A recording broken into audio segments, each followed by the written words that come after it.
ಚಲನಚಿತ್ರ ಖ್ಯಾತಿಯ ಅಮೂಲ್ಯ ಮತ್ತು ಅವರ ಮಾವ ಜೆಡಿಎಸ್ ಸೇರ್ಪಡೆಯಾಗಿದ್ದಾರೆ. ಸೊ ಪತಿ ಜೊತೆ ನಟಿ ಅಮೂಲ್ಯ ಇವತ್ತು ಜೆಡಿಎಸ್ ನ ಸೇರಿದರೆ. ಭಾರತೀಯ ಜನತಾ ಪಕ್ಷದಿಂದ ಅವರ ಮಾವ ರಾಮಚಂದ್ರ ರಾಜರಾಜೇಶ್ವರಿ ಟಿಕೆಟ್ ಆಕಾಂಕ್ಷಿಸಿದ್ರು. ಕೊನೆ ಕ್ಷಣದಲ್ಲಿ ರಾಜರಾಜೇಶ್ವರಿ ಟಿಕೆಟ್ ಮಿಸ್ ಆಗಿದ್ದರಿಂದಾಗಿ ಅಸಮಾಧಾನಗೊಂಡಂತ ರಾಮಚಂದ್ರ ಮತ್ತು ನಟಿ ಅಮೂಲ್ಯ ಇವತ್ತು ಜೆಡಿಎಸ್ ಕಚೇರಿಯಲ್ಲಿ ಅಧಿಕೃತವಾಗಿ ಜೆಡಿಎಸ್ ಅನ್ನ ಸೇರ್ಪಡೆಯಾಗಿದ್ದಾರೆ. ರಾಮಚಂದ್ರ ಮಾವ ಮತ್ತು ಪತಿ ಜಗದೀಶ್ ಹಾಗೂ ನಟಿ ಅಮೂಲ್ಯ ಅಧಿಕೃತವಾಗಿ ಮಾಜಿ ಪ್ರಧಾನಿ ದೇವೇಗೌಡರ ಸಮ್ಮುಖದಲ್ಲಿ ಜೆಡಿಎಸ್ ಅನ್ನ ಸೇರ್ಪಡೆಯಾಗಿದ್ದಾರೆ.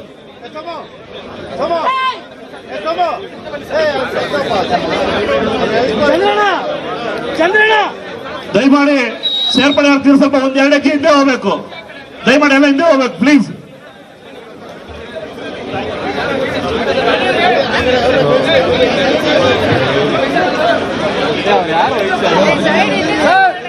ಮಾಜಿ ಶಾಸಕರು ಬಿಜೆಪಿ ಪಕ್ಷದಲ್ಲಿ ಈಗಷ್ಟೇ ಸೇರ್ಪಡೆ ಆಗಿರೋದ್ರಿಂದ ನಮ್ಮ ಕಾನ್ಸಂಟ್ರೇಷನ್ ಜಾಸ್ತಿ ನಮ್ಮ ಮಾವ ಅವ್ರ ಮೇಲೆ ಇದೆ. ಸೊ ಹಾಗಾಗಿ ಇನ್ನು ಅದ್ರ ಬಗ್ಗೆ ಯಾವುದೇ ರೀತಿ ಡಿಸ್ಕಷನ್ಸ್ ಆಗಿಲ್ಲ, ಪಾರ್ಟಿನಲ್ಲಾಗಿರ್ಬೋದು ಎಲ್ಲಿ. ಈಗ ಆಸ್ ಫಾರ್ ಆಲ್ ನಾನು ಏನೇ ಇದ್ರೂ ನಮ್ಮ ಮಾವ ಅವರು ಹಾಗೆ ನನ್ನ ಹಸ್ಬೆಂಡ್ ಏನು ಹೇಳ್ತಾರೆ ಅದರ ಪ್ರಕಾರ ಪ್ರತಿಯೊಂದರಲ್ಲೂ ಭಾಗವಹಿಸ್ಕೊಂಡು ಪ್ರತಿಯೊಂದು ನಾನು ನಟಿ ಅನ್ನೋದಕ್ಕಿಂತ ಈ ಮನೆ ಸೊಸೆಯಾಗಿ ಈ ಕೆಲವೊಂದಷ್ಟು ಕರ್ತವ್ಯಗಳನ್ನ ನಿರ್ವಹಿಸ್ತಾ ಇದ್ದೀನಿ ಅಂತ ಹೇಳಕ್ಕೆ ಇಷ್ಟಪಡ್ತೀನಿ. ಬಹುಶಃ ಇನ್ನು ಮುಂದಿನ ದಿನಗಳಲ್ಲಿ ಅಪ್ಪಾಜಿಯವರಾಗಿರ್ಬೋದು ಅಥವಾ ಕುಮಾರಸ್ವಾಮಿ ಅಂಕಲ್ ಆಗಿರ್ಬೋದು ಅಥವಾ ಮಾವ ಅವರು ನನ್ನ ಹಸ್ಬೆಂಡ್ ಏನು ನಿರ್ಧಾರ ತಗೊಳ್ತಾರೆ ಅದಕ್ಕೆ. ಸೊ ಹಾಗಾದ್ರೆ ಬನ್ನಿ, ಅಸಮಾಧಾನಗೊಂಡಂತ ಬಿಜೆಪಿಯ ಪ್ರಬಲ ಟಿಕೆಟ್ ಆಕಾಂಕ್ಷಿ ರಾಮಚಂದ್ರ ಇವು ಅಧಿಕೃತವಾಗಿ ದೇವೇಗೌಡರ ಸಮ್ಮುಖದಲ್ಲಿ ಇವತ್ತು ಜೆಡಿಎಸ್ಗೆ ಸೇರಿದರೆ.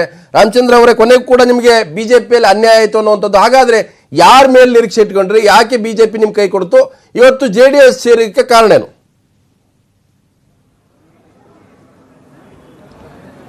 ನಾನು ಸರಿಸುಮಾರು 22 ವರ್ಷದಿಂದ ರಾಜರಾಜೇಶ್ವರಿ ವಿಧಾನಸಭಾ ಕ್ಷೇತ್ರದ MLA ಆಕಾಂಕ್ಷಿಯಾಗಿದ್ದೆ. ಒಂದು ಸರಿ ಮಿಸ್ ಆಯಿತು, 2 ಸರಿ ಆಯಿತು, ಇದು 3ನೇ ಸರಿ. 3ನೇ ಸರಿ ಸಿಗದೇ ಇದ್ದಾಗ ಅಟ್ಲೀಸ್ಟ್ ನಾವು ಏನಾದರೂ ಸಾಧನೆ ಮಾಡಬೇಕು ಅಂತೇಳಿ, ಇಲ್ಲಾಂದರೆ ರಾಜಕೀಯ ನಿವೃತ್ತಿ ಆಗಬೇಕು ಅಂತಿದ್ದಾಗ ಅನೇಕ ಸ್ನೇಹಿತರು ಮತ್ತು ಎಲ್ಲ ಪಕ್ಷದ ಎಕ್ಸ್ ಮತ್ತು ಮಾಜಿ ಮತ್ತು ಹಾಲಿ ಕಾರ್ಪೊರೇಟ್ಗಳು ಸಹ ಸೇರಿ ನನ್ನ ಯಾವುದಾರ ಒಂದು ನಿರ್ಧಾರ ತಗೊಳ್ಳಿ ಅಂತೇಳಿ ಮಾತಾಡಿದಾಗ ಸನ್ಮಾನ್ಯ ಕುಮಾರಸ್ವಾಮಿಯವರು ನನ್ನ ಕರೆದು ಪಕ್ಷದ ಟಿಕೆಟನ್ನು ಕೊಡ್ತೇನೆ, ನೀನು ನಿಂತ್ಕೊಂಡು ನಿನಗೆ ಅನ್ಯಾಯ ಆಗಿದೆ ಅಂತ ಹೇಳಿದಾಗ ಎಲ್ಲರೂ ಸೇರಿ ನಾವು ಯಾರಿಗಾದ್ರೂ ಟಿಕೆಟ್ ಕೊಡಿ, ನಾವು ಕೆಲಸನ ಮಾಡ್ತೀವಿ ಅಂತ ಹೇಳಿದಾಗ ನಮ್ಮೆಲ್ಲ ಸ್ನೇಹಿತರು ಸೇರಿ ನನಗೆ ಪಕ್ಷದ ಟಿಕೆಟನ್ನು ಕೊಡಿಸಿ ಚುನಾವಣೆಗೆ ನಿಲ್ಲಿಸ್ತಾ ಇದ್ದಾರೆ. ಸೊ ಅಂದ್ರೆ ಈಗ ಜೆಡಿಎಸ್ ನಿಮಗೆ ಅಧಿಕೃತವಾಗಿ ಅಭ್ಯರ್ಥಿಯಾಗಿ ಕಣಕ್ಕಿಳಿಸಲಿಕ್ಕೆ ತೀರ್ಮಾನ ಕೈಗೊಂಡೆ ಅಂತ ಹೇಳ್ತಾ ಇದ್ರಿ? ಹೌದೌದು. ಸೊ ನೀವು ಬಿಜೆಪಿಯಲ್ಲಿ ಯಾಕೆ ಟಿಕೆಟ್ ಮಿಸ್ ಆಯ್ತು ಅಂತ ಯಾರ ನಾಯಕರು ನಂಬ್ಕೊಂಡಿದ್ರಿ? ಅಶೋಕ್ ಅವರು ಕೂಡ ಬಹಳ ನಿಮ್ಗೆ ಆಪ್ತರಾಗಿದ್ರು, ಅವ್ರ ಮೇಲೆ ನಿಮ್ಗೆ ನಂಬಿಕೆ ಇತ್ತು. ಅನೇಕರು ಟಿಕೆಟ್ ಆಕಾಂಕ್ಷಿಗಳಾಗಿದ್ರು. ಅಲ್ಲಿ ಶಿಲ್ಪಾ ಗಣೇಶ್ ಕೂಡ ನಟ ಗಣೇಶ್ ಅವರ ಪತ್ನಿ ಕೂಡ ಅಲ್ಲಿ ಟಿಕೆಟ್ ಆಕಾಂಕ್ಷಿ ಆಗಿದ್ರು. ಸೊ ಎಲ್ಲಿ ಮಿಸ್ ಹೊಡಿತು ಅಂತ? ಈಗ ನಾನು ಬೇರೆ ಯಾರ ಮೇಲಾದರೂ ಹೇಳೋದ್ರು ನನಗೆ ಏನಬೇಕು ಅನ್ಸಲ್ಲ. ಯಾಕೆ ಆಯಿತು ಏನಾಯಿತು ಅಂತ ನನಗೆ ಗೊತ್ತಾಗ್ತಾ ಇಲ್ಲ. ಸೊ ಯಾರ ಮೇಲೂ ಏನು ಆಪಾದನೆ ಮಾಡೋದ್ರಿಂದ ಏನು ಪ್ರಯೋಜನ ಇಲ್ಲ. ಸೊ ಹಾಗಾದ್ರೆ ಈಗ ನೀವು ಜೆಡಿಎಸ್ ಸೇರಿದ್ರು ಕೂಡ ಅಲ್ಲೂ ಕೂಡ ಈಗಾಗಲೇ ಜೆಡಿಎಸ್ ಕೂಡ ಟಿಕೆಟ್ ಆಕಾಂಕ್ಷಿಗಳಿದ್ದಾರೆ.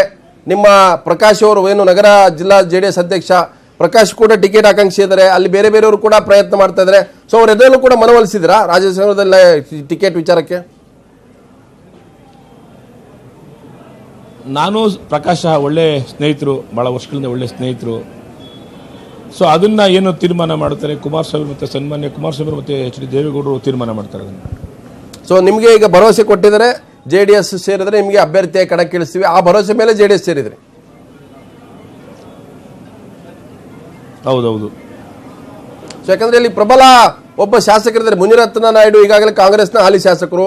ಸೊ ಅಲ್ಲಿ ಜೆಡಿಎಸ್ ಕಳೆದ ಹಲವು ದಿನಗಳಿಂದಲೂ ಕೂಡ ಪ್ರಜ್ವಲ್ ರೇವಣ್ಣ ಸೇರಿದಂತೆ ಅನೇಕರು ಅವರ ವಿರುದ್ಧ ಅನೇಕ ರೀತಿಯ ವಾಗ್ದಾಳಿಗಳನ್ನ ಆರೋಪಗಳ ಮೇಲೆ ಆರೋಪಗಳು ಮಾಡ್ತಾನೆ. ಇಡೀ ಆ ಕ್ಷೇತ್ರದಲ್ಲಿ ಒಂದು ರೀತಿ ಯುದ್ಧದ ವಾತಾವರಣ ಸೃಷ್ಟಿಯಾಗಿದೆ. ಸೊ ಹಾಗಾಗಿ ಈಗ ನೀವು ಸಮರ್ಥ ಅಭ್ಯರ್ಥಿ ಅಂತ ಅನ್ಸುತ್ತಾ ಈ ಮುನಿರತ್ನ ವಿರುದ್ಧ? ಯಾರೆಷ್ಟೇ ದೊಡ್ಡವರಾದರೂ ಯಾರೇ ಎಷ್ಟೇ ದುಷ್ಟರಾದರೂ ಜನಗಳ ಮುಂದೆ ಮತದಾರರ ಮುಂದೆ ಯಾರೂ ದೊಡ್ಡವರಲ್ಲ. So ಅದೆಲ್ಲದಕ್ಕೂ ready ಆಗಿದ್ರಿ. ಈ ಅಖಾಡಕ್ಕೆ ಧುಮುಕಬೇಕಾದ್ರೆ ಎಲ್ಲವೂ ಕೂಡ ನೋಡ್ಕೊಂಡೆ ಚುನಾವಣಾ ಅಖಾಡಕ್ಕೆ ಇಳಿತಾ ಇದ್ರಿ, JDS ಸೇರಿತ್ತವು.